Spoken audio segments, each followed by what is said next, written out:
Welcome to Behind the Line, where we pull back the curtain on the challenges facing first responders and frontline workers. The work you do is unique, and so are the stresses that go with it. Join me as we tackle key issues to reduce risks for burnout, and as we work to support you in doing the job you love without sacrificing being the kind of person you want to be. Hey there, and welcome back to Behind the Line. I'm your host, Lindsay Faas. If you're new to Behind the Line, what you should know about me is that I'm a clinical counselor specializing in trauma therapy. And after over a decade working with first responders and frontline workers around issues like burnout, compassion fatigue, PTSD, and related OSIs, I've become a passionate wellness advocate and educator for those who sacrifice so much for our communities out on the front lines. Behind the Line is a place for us to talk about the real life behind the scenes challenges facing you on the front lines. I created this podcast with the hope of bringing easy access to skills for wellness, allowing you to find greater sustainability both on the job and off. We are continuing our series around being on leave and how we can support ourselves in recovering well while off work. Whether we're off work for a physical injury or a work-related mental health concern, we discussed last week that the experience of being off work can be really trying and difficult. People often find being off work more challenging than they expected it to be, and rarely have a plan for how they'll move through the time meaningfully. Without a plan and intention to ensure the best possible outcomes, we can be left floundering. And this can either create or exacerbate things like depression, anxiety, hopelessness, and or uncertainty, and can magnify things like sleep concerns, meeting basic needs like nutrition and movement, isolating from relationships, and feeling detached from interests, hobbies, and activities. Total honesty, without a plan, going off work can be a bit of a recipe for disaster. Not because it needs to be, but because no one guides us through it.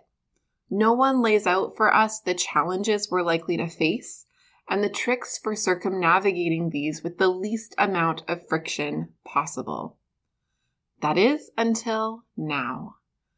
I hope that this series gives you tools that allow you to feel like whether you are in a time off work or considering going off, or even concerned that someday you may have to go off, that you'll have the ability to walk that journey with awareness, foresight, and capacity.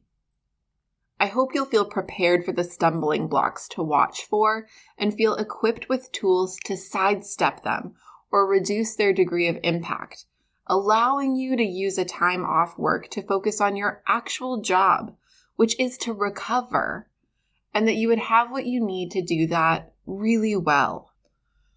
On last week's episode, I named the most common concerns I hear about from many of my clients that I've served over the past many years who have been off work due to various injuries and mental health concerns. The very first challenge I called out in the episode was the difficulty we as people face with self-motivation. And that's what we're going to talk more about today.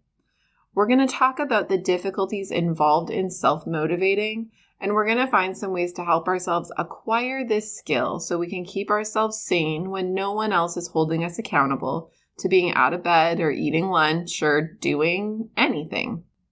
This is always among the more fascinating challenges of being off work to me.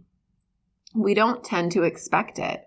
I mean, who hasn't looked at a coworker off work and thought, man, must be nice to have nothing but time? I know a ton of my clients have shared that their friends and family members actually say things like this to them.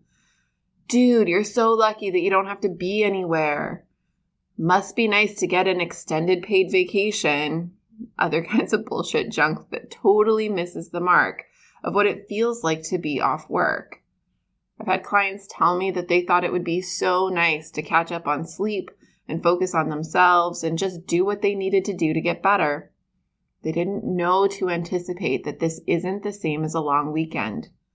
The pressures of daily life to take kids to school and sports, to go to more doctor's appointments and meetings than they've ever had to go to before, to return phone calls and deal with HR and WorkSafe and all the other stakeholders, that all of that would feel like a full-time job, but with no clear description or expectations.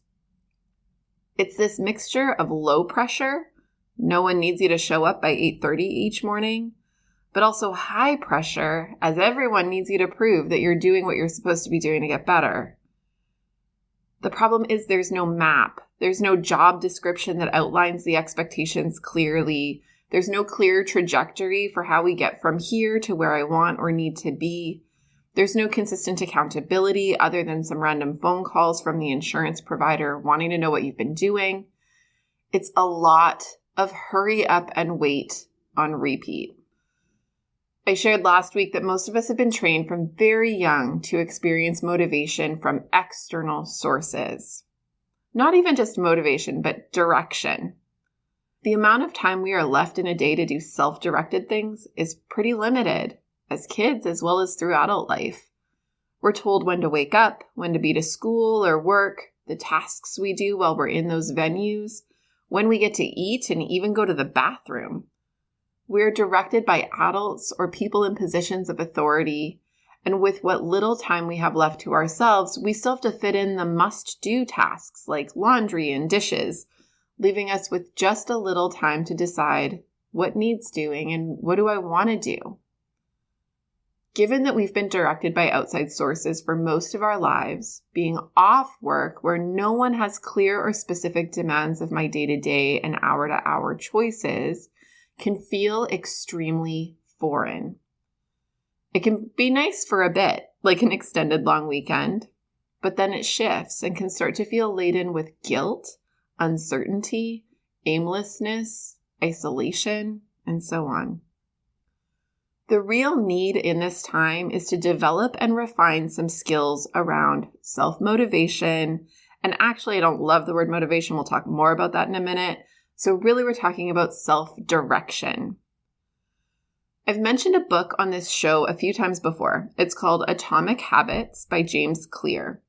In it, James studies and references high-performing professionals, athletes, and other successful fancy pants kinds of people, and explores how they harness motivation and habit formation skills to maximize their potential.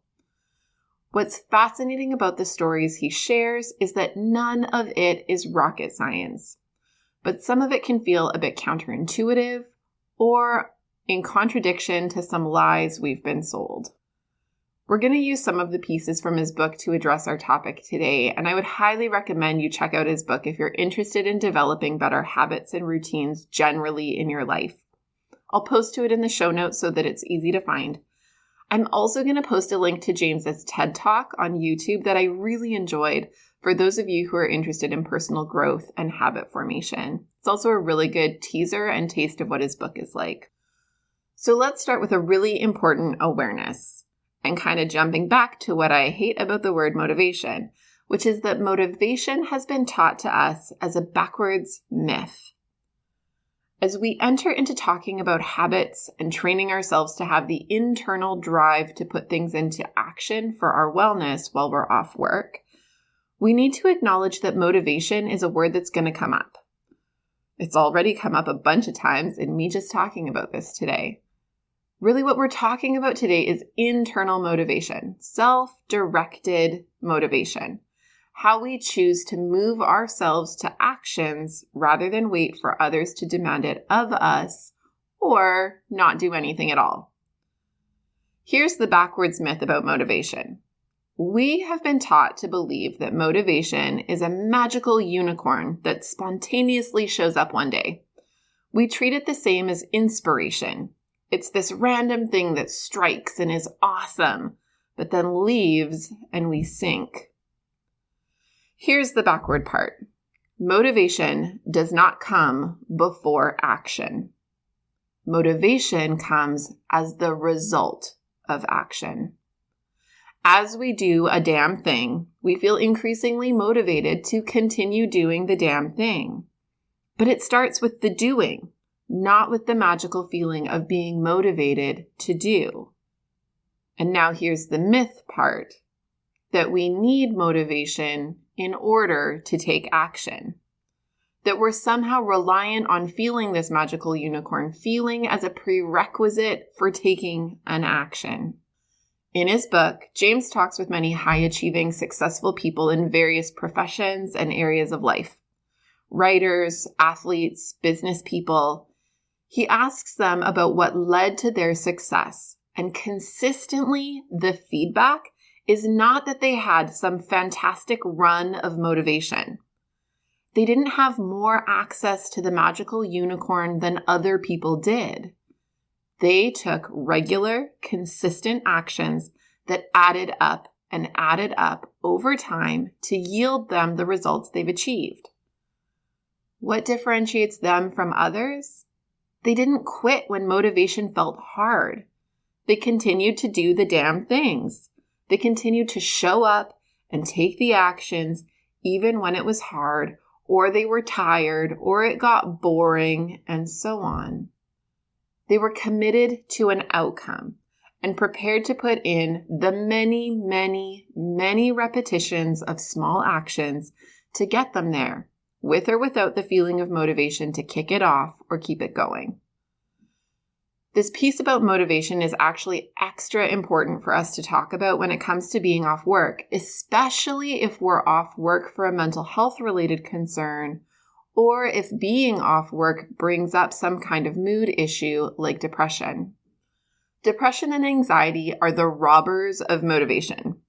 Depression and anxiety are self-maintaining liars that convince us that doing less will make us feel better. And yet this plays into their own game, making them stronger and stronger and taking us into a deeper and deeper hole. I often talk with clients about the changes that need to happen to help put a stop to depression and anxiety's influence over us. And the stumbling block that often shows up in these conversations takes us right back to motivation. I just can't get motivated to get outside for a walk each day. I know it's good for me and that I feel better when I do it, but I just can't seem to get motivated to get out the door. I get it. I know that it doesn't feel easy, and that in fact it might feel damn near impossible when your mood has tanked to do anything. And yet this is one of the best ways to combat mood concerns. Nike had it right when they came up with their Just Do It slogan. Whether you feel like it or not, whether it feels easy or not, whether you feel motivated and jazzed about it or not, doing the things is the only way through. Okay, so we know that we can't wait for motivation to do what's good for us. Now, what is good for us and where do we focus our efforts, motivated or not, to keep us moving in a good direction instead of sinking? Well, the first piece to focus on is benchmarks. If you think about the course of your life, you have likely always had some benchmarks that marked the course of your day. When you wake up, when you eat meals, when you do certain activities, and when you go to sleep. Likely these have, to some extent, been dictated by outside factors. At one time in your life, your parents told you when to do most of these things. Then an employer told you when you had to be at work, and you made the other pieces fall around that. While off work, the benchmarks often quickly fall to the wayside. Sleeping in until random times, having nowhere to go and nothing specific to do any given day, not participating in regular routines like getting dressed, brushing teeth and hair, and preparing for the day within certain time parameters, they all become really tempting. Now, that's not to say that we can relentlessly do hard things without some wins along the way. We're most likely to have successful outcomes when we experience small rewards that keep us in the game, especially as we work to develop, implement, and maintain new routines. It's important that we experience some incentives. Human brains are wired to engage with things that feel rewarding, which is part of why we tend to fall off the bandwagon around routines and other kinds of personal growth changes pretty quickly. They feel hard, and if they don't come with some immediate and ongoing wins, our brains really struggle to stay in it. When off work and trying to develop an internal drive to do the things that are good for us, it takes effort and intention and just straight up work. It can be tiring and lack any sense of immediate reward or value. If we want to be able to do this well, we're going to need to stack the deck in our own favor. And this means coming up with ideas of what feels rewarding to you, big and small things, and finding ways to sprinkle these into your days and weeks. So, priority number 1 is to set some clear benchmarks for each day. When to wake up, eat meals, engage in appointments, enjoy some downtime, and so on. Identify the daily routines that you need to incorporate into your day and give them timelines. It's okay to flex them a little here and there, but the goal is to stick to these benchmarks and timelines as much as possible to give your brain the routine it craves. Brains love predictability and feelings of control, and routines offer this in ways that really matter, especially when other pieces become so unpredictable and outside of our control when we're off work. Priority number 2 is to identify some big and small rewards that you can sprinkle throughout your days and weeks. Notice what brings a sense of reward to you and list it out. Think about what you can reward and match your rewards to the behaviors you're trying to set yourself up for. For example, if I wake up at 8:30 a.m. every day this week, I get to reward myself with 1 sleep-in day this weekend. Okay, so we've identified the benchmarks and we've got some rewards lined up to sustain our success. But how do we get going? James talks about making it easy for ourselves. He gives an example of wanting to develop a habit of playing guitar, which, side note, would be a really cool hobby to goof around with while off work. In this example, he suggests that you leave your guitar in the middle of your living room, making it something that you're more likely to stumble upon several times in a day.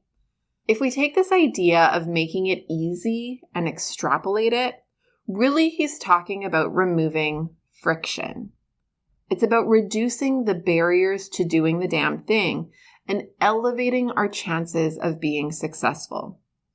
So, if we take the example from a minute ago about getting up by 8:30 a.m. every day of the week, our friction points are likely to be not getting enough sleep and feeling too tired to wake up, not having something to wake me up by the specific time I've identified, and not being accountable to getting up and out of bed. To reduce these points of friction, we can make a plan to succeed. I can ensure that I go to bed early enough the night before so that I'm not as tired and tempted to sleep in later the next morning. I can use melatonin or other sleep aids if I have difficulty sustaining sleep in an effort to have good quality sleep that allows me to wake up at my goal time. I can set 1 or multiple alarms to help me be successful at meeting my timeline, and I can let people around me know about my goal so that I'm accountable to meeting it. A spouse or kids can check in and make sure you're up and moving, or even friends can be tasked with calling at a certain time to check in and encourage you. Another version of accountability can be scheduling something for early in the morning so that you have to be up in order to meet the expectations of wherever you need to be by a certain time. Or finding something really rewarding for you, like a morning show or sipping coffee quietly with a book before your family gets up, to be the incentive that gets you out of bed. All right, we've talked about benchmark activities and keeping ourselves incentivized. But what about the rest of the day? What do we do to fill a whole day at home? Too often, I hear things like video games and TV to be the answer to this question. I also hear about alcohol, smoking, and other substance dependence use as a means to pass the time. While these things can have some value here and there, these are not activities that should be occupying the vast majority of our time when we're off work. Now, let me say that I totally get why these are the go-to things. They're easy, they can feel rewarding, we tie them to our impressions of relaxation, and that feels good for a bit. They're accessible, and given the kind of work you do, they're also delightfully mind-numbing, which is often the thing we crave when our brains have felt overstimulated from the work and just want to disconnect from life. Again, in small doses, a lot of this is fair and fine. But when we have a lot of time on our hands, these pieces do not tend to help us. They tend to sink us.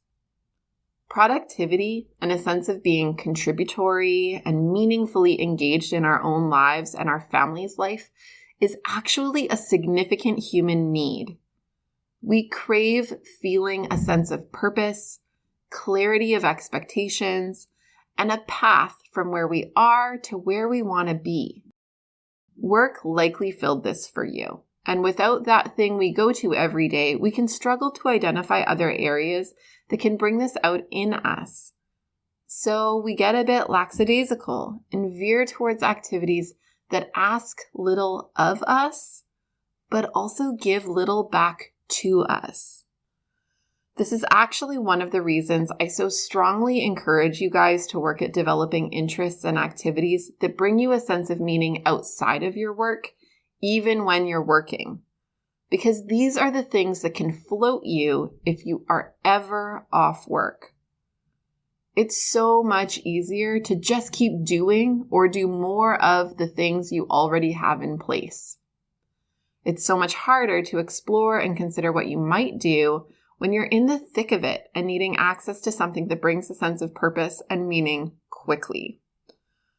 Having hobbies and interests can give us something to focus on that can not only be a great way to fill the time off work, but can actually be therapeutic for us in our healing and recovery. Rekindling our love for gardening, playing guitar, writing short stories, coloring, crafting, yoga, or whatever else you've enjoyed, or exploring and developing entirely new activities that bring something out in us can be so valuable to our spirits. It can bring joy and calm and a sense of controlling something.